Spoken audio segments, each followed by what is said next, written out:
મિત્રો, આપ જે રસ લઈ રહ્યા છો તે બદલ ખૂબ ખૂબ અભિનંદન.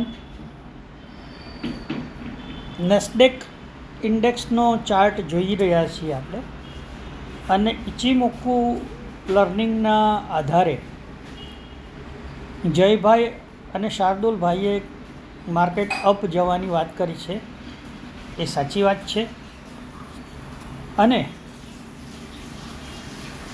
જેમાં ગ્રીન ક્લાઉડ સપોર્ટ કરે છે, કન્વર્ઝન લાઇનની ઉપર માર્કેટ છે, પણ જે છેલ્લી રેડ કેન્ડલ બનાવી છે અને લેગિન સ્પાન જે નીચે આવી રહ્યો છે તે જોતાં આ માર્કેટ શું કરી અને અપવર્ડ જશે એ આપણે અત્રે શીખવાના છીએ.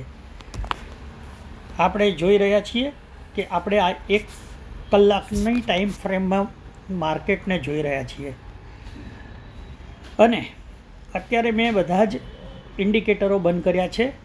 તો અત્યારે જે એક ગેપ અપ માર્કેટ ઓપન થયું છે, હવે ગેપ અપ માર્કેટ જ્યારે ઓપન થાય ત્યારે એટલું એરિયા કવર કરવા માટે માર્કેટ એટલું નીચે આવે, જે આપણે આગળ જોઈ શકીએ છીએ.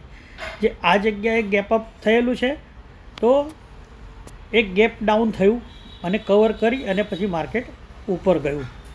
આપ જોઈ શકશો કે જ્યાં જ્યાં ગેપ અપ થયું છે એ માર્કેટ રિકવર કરવા માટે એટલું નીચે આવે છે.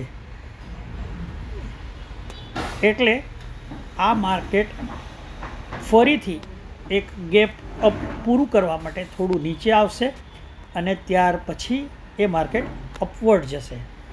એટલે આ તબક્કે આપણે એક આ હોરિઝોન્ટલ લાઇન મેં બનાવી. હવે એ સમજવાનું કે 25,164 સુધી ફરી પાછું માર્કેટ એક નીચે આવવાની સંભવિતતા જણાય છે. તો આ વસ્તુને ધ્યાન રાખી અને આગળનો ટ્રેડ આપણે કરી શકીએ છીએ. એવું પણ બને કે આ વખતે કદાચ એ નીચે ન આવે, પણ એ સમય જતાં આવી રીતે પછી બહુ મોટો જ ડાઉનફોલ આપી શકે છે. એ સમય, સંજોગ, પરિસ્થિતિ, ન્યૂઝ એ બધાને આવરીને એ વસ્તુ થતી હોય છે. આ આપણું એક લર્નિંગ છે. સૌને જય સ્વામિનારાયણ.